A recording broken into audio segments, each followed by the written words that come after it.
Assalamualaikum warahmatullahi wabarakatuh. Salam sejahtera, mudah-mudahan tetap tercurah pada kita semua sehingga kita bisa menjalankan aktivitas seperti biasanya dan bertambah semangat. Selamat berjumpa kembali dengan mata pelajaran geografi yang kali ini nanti akan kita bahas tentang biosfer yang khusus nanti pada faktor-faktor yang mempengaruhi persebaran makhluk hidup baik di Indonesia maupun di dunia. Hal ini sesuai dengan KD 31 yaitu tentang menganalisis persebaran flora dan fauna berdasarkan karakteristik ekosistemnya. Baiklah, kita simak aja berikut ini.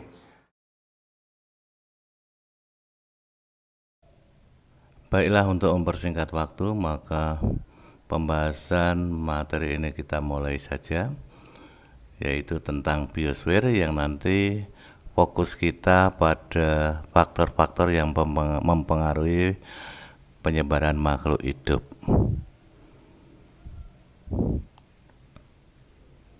Biosfer itu merupakan bagian dari geosfer. Geosfer sendiri itu merupakan objek material dari pembelajaran geografi. Geosfer terdiri dari beberapa lapisan, antara lain lapisan litosfer, atmosfer, hidrosfer, antroposfer, dan biosfer.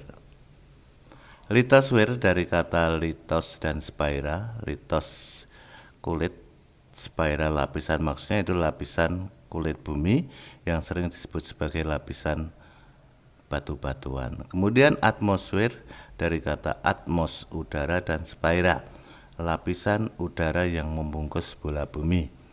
Kemudian hidrosfer dari kata hidro, air, dan spaira, lapisan air yang ada di permukaan bumi. Kemudian antroposfer dari kata antropos dan spaira, antropos itu artinya adalah manusia, yaitu lapisan tempat kehidupan manusia di permukaan bumi. Kemudian biosfer itu adalah dari kata bio dan spaira, lapisan tempat kehidupan makhluk hidup di bumi.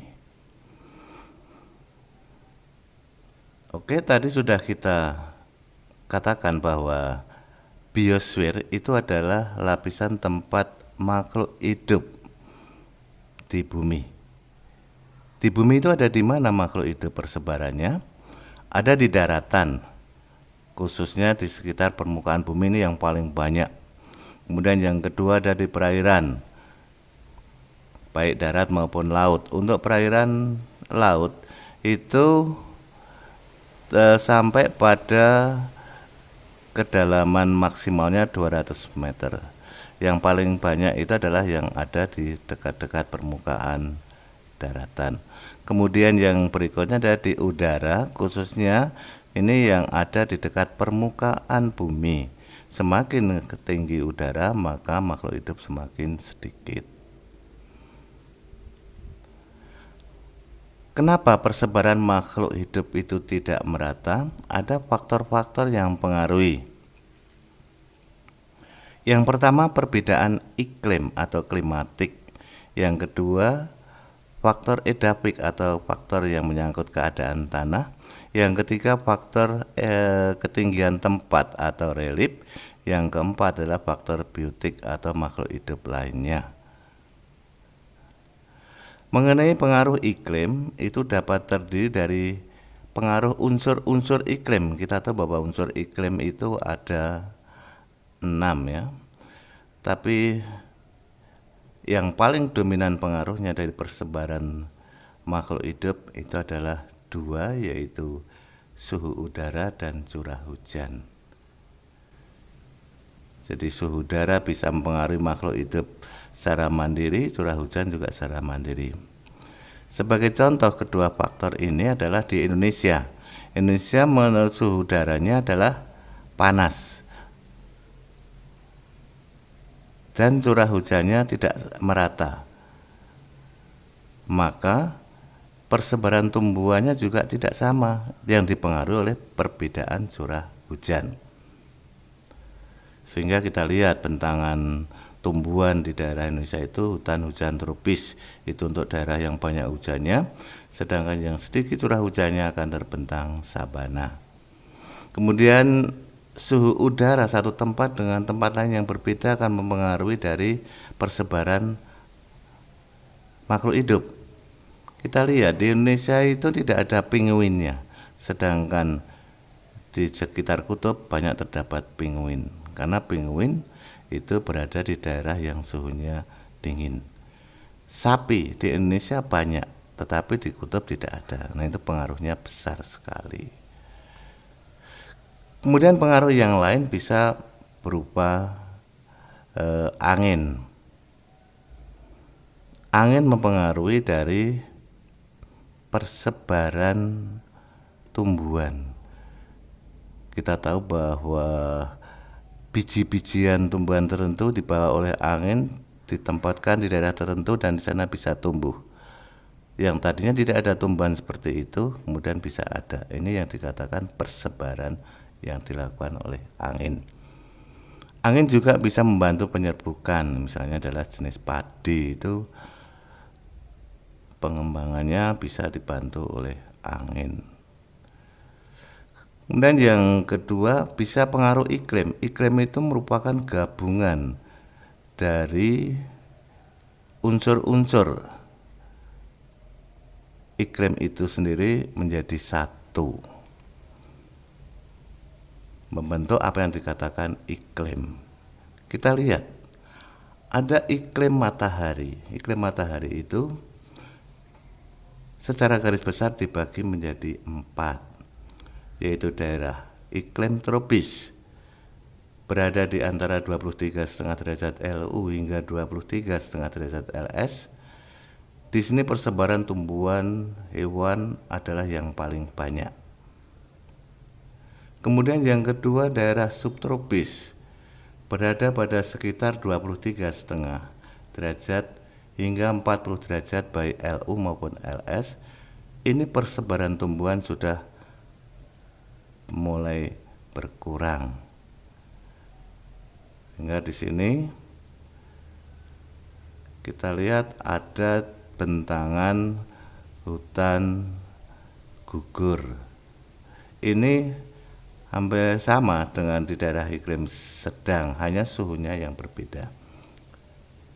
Kemudian daerah yang berada di daerah iklim sedang antara 40 derajat hingga 60,5 derajat baik LU maupun LS. Di sana akan terbentang jenis tumbuhan yang berupa hutan gugur pada daerah-daerah sekitar 40-an derajat lebih sedikit. Tapi nanti daerah semakin tinggi dari lintang itu akan terbentang yang dikatakan sebagai bentangan hutan taiga. Kemudian antara 60,5 derajat sampai 90 derajat baik LU maupun LS itu akan terbentang bentangan alam yang berupa tundra. Tundra itu didominasi oleh jenis rumputan dan lumut. Selain tundra juga di sana terbentang adanya hamparan es di sekitar kutub. Namun di daerah-daerah yang mendekati 60,5 derajat itu banyak terbentang bentangan tundra. Kemudian pengaruh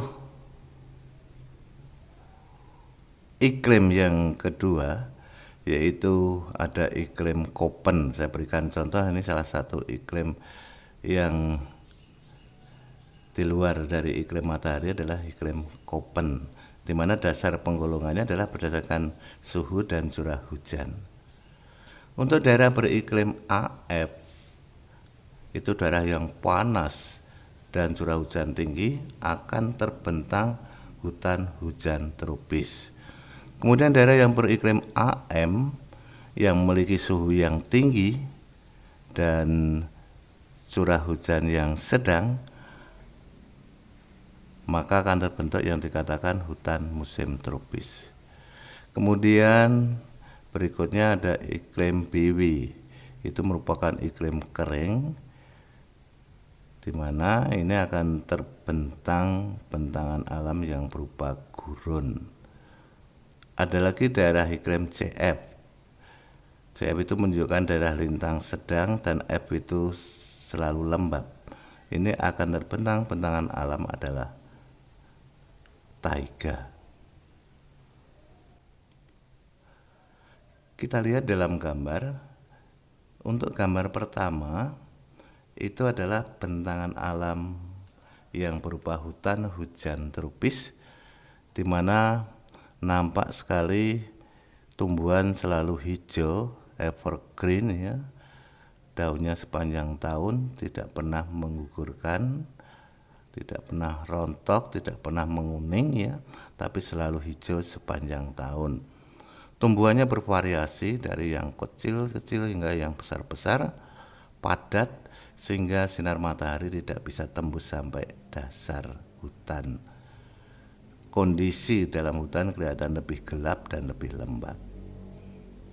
Kemudian gambar kedua kita lihat, karena daerah ini adalah daerah yang panas dan kering, maka akan terbentang apa yang dikatakan hutan gurun, di mana tumbuhannya sangat sedikit dengan khasnya, yaitu jenis kaktus. Kemudian yang gambar ketiga kita lihat ada taiga. Taiga itu adalah daerah yang iklimnya sedang tapi udaranya selalu lembab. Maka bentangan alamnya kita lihat berupa hutan berdaun jarum atau konifera, atau disebut sebagai taiga. Yang keempat adalah hutan sabana.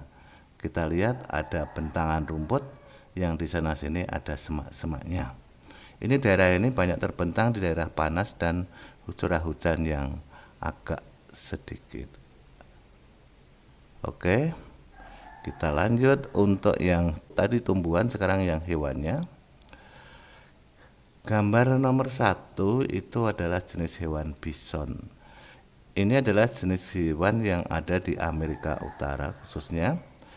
Ini memiliki bulu yang tebal. Kenapa bulunya tebal? Karena ada di daerah yang agak dingin atau beriklim sedang. Kemudian gambar kedua kita lihat ada harimau. Ini banyak terdapat di daerah tropis khususnya di Indonesia. Yang ketiga kita lihat ada gambar buaya. Itu habitatnya, tempatnya berada di daerah perairan persebarannya. Dan yang keempat adalah daerah kutub, sekitar kutub banyak terdapat hewan penguin. Ini adalah contoh-contoh kaitan iklim terhadap persebaran hewan dan tumbuhan yang tidak merata. Kemudian kita lanjut, faktor yang kedua yang mempengaruhi persebaran dari makhluk hidup adalah keadaan tanah atau edapik. Pengaruh dari edapik ini bisa berasal dari asal batuan induk tanah. Batuan induk tanah yang berasal dari sisa-sisa letusan gunung berapi akan berbeda untuk jenis tanamannya dengan batuan yang berasal dari tanah padas. Tentunya akan berbeda. Kemudian jenis yang kedua yang mempengaruhi dari unsur edapik ini adalah unsur hara. Seberapa besar kandungan sisa-sisa tumbuhan atau hewan yang ada di dalam tanah, ini mempengaruhi terhadap banyaknya makhluk hidup yang ada di sana juga, atau tumbuhan yang bisa hidup. Yang ketiga, tingkat keasaman tanah atau sering dikenal dengan istilah pH. pH ideal tanah itu adalah 7. Semakin jauh atau semakin besar dari itu atau semakin rendah dari itu, berarti tanah itu menjadi semakin tidak subur. Kemudian berikutnya adalah unsur mineral tanah. Mineral tanah ini ada berbagai jenis. Misalnya ada unsur kalium, natrium, kalsium, magnesium ya. Banyak unsur yang lain yang itu nanti akan mempengaruhi seberapa tanaman bisa mampu bertahan hidup di sana. Kemudian juga kandungan air atau udara. Ini juga Kedua unsur ini sangat dibutuhkan untuk tumbuhnya tanaman ataupun persebaran hewan. Meskipun tanahnya itu tanah yang subur, tetapi airnya tidak ada, maka tanah akan menjadi tidak subur. Ya, oke. Berikutnya kita tahu bahwa unsur-unsur tanah tadi akan bergabung membentuk apa yang dikatakan sebagai jenis kesuburan tanah. Ada 3 kriteria, yaitu tanah yang subur. Ini adalah tanah jenis tanah volkan atau tanah yang berasal dari gunung api. Kemudian tanah aluvial atau tanah yang berasal dari endapan yang dibawa oleh air, terutama adalah air daratan. Yang ketiga adalah tanah humus, tanah yang di sana mengandung sisa-sisa tumbuhan atau hewan yang cukup. Golongan yang kedua yang dikatakan tanah kurang subur, itu sebagai contoh adalah tanah lempung. Kenapa ini kurang subur? Karena memiliki tekstur yang lembut, sehingga air dan udara itu sulit masuk di dalamnya. Oleh karena itu tanah lempung tidak semua tanaman itu bisa hidup. Kemudian yang ketiga, tanah yang tidak subur, tanah yang berbatu-batu, tanah padas, itu jika ditanami sangat sulit.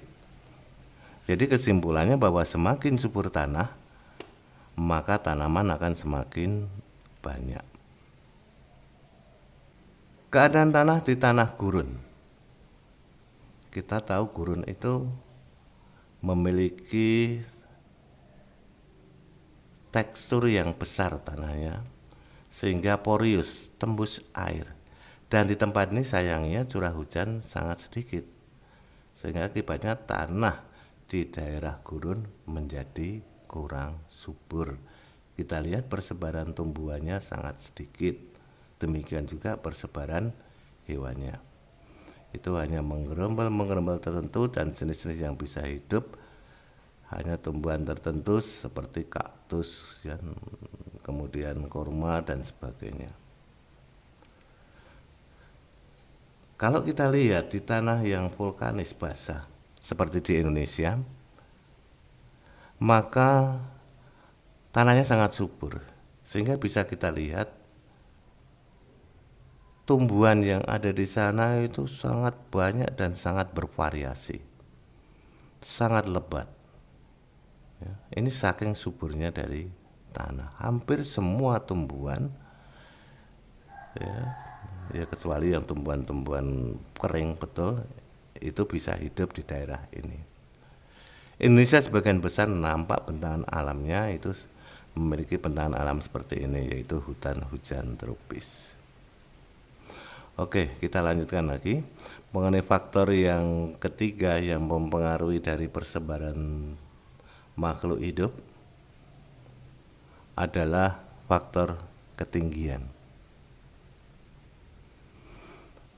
Secara garis besar bahwa semakin tinggi suatu tempat, maka jumlah persebaran makhluk hidup baik tumbuhan maupun hewan itu semakin sedikit.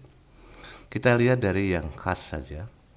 Untuk daerah yang ketinggiannya antara 0 sampai 650 meter, itu banyak didominasi oleh tumbuhan-tumbuhan hutan hujan tropis dan hutan musim.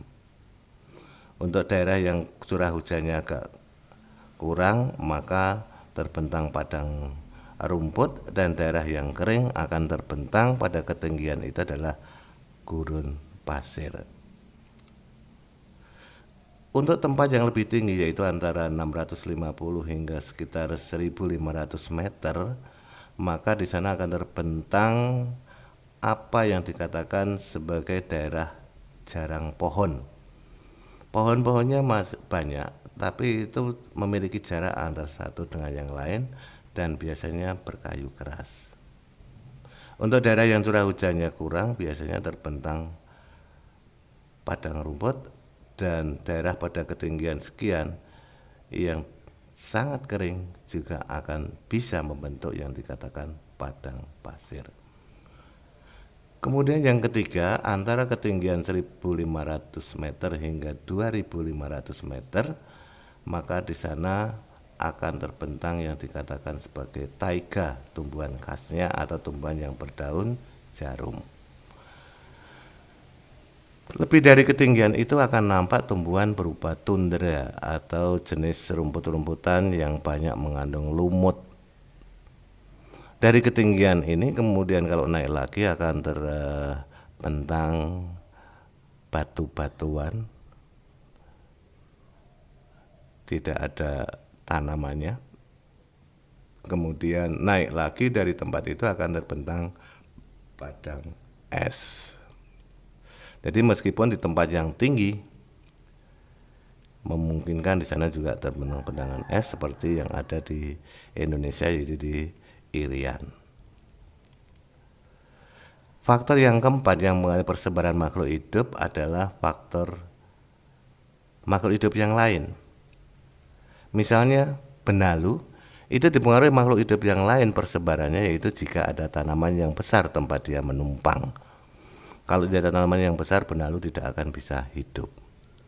Buah-buahan dibantu persebarannya itu oleh hewan kelelawar, di mana dia membawa buah-buahnya dimakan dan bijinya dibuang di tempat membawa itu.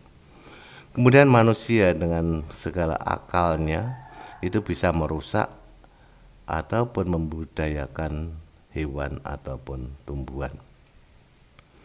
Penebangan hutan liar, perburuan liar adalah jenis-jenis kegiatan manusia yang boleh dikatakan merusak persebaran hewan atau tumbuhan. Pertanian, perkebunan, kehutanan, perikanan, peternakan adalah usaha-usaha manusia yang berusaha memperbanyak persebaran hewan ataupun tumbuhan. Ya, tinggal manusia itu cenderung merusak atau membudayakan. Itu tergantung dari manusianya sendiri. Tapi saya berharap kalian semua itu akan bertindak yang positif, yaitu dapat membudayakan tumbuhan atau hewan dan membudayakan persebarannya sehingga alam bisa lebih lestari. Oke, itu adalah 4 faktor yang mempengaruhi dari persebaran hewan atau tumbuh-tumbuhan. Saya harapkan kalian semua sudah memahami keempat faktor itu. Nah, kalau sudah paham, mari kita renungkan kalimat yang ada di PowerPoint ini. Di Nusa Tenggara Barat secara klimatik seharusnya banyak terdapat bentangan sabana. Tapi bila kita ke sana sekarang ini sangat sulit sekali untuk menemukan itu. Mengapa? Nah, ini perlu kita renungkan. Nanti kita cari jawabannya dan kita bahas di awal pertemuan yang akan datang.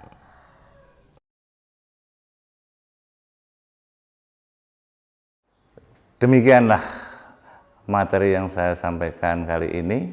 Semoga bermanfaat dan selamat bertemu kembali pada materi berikutnya.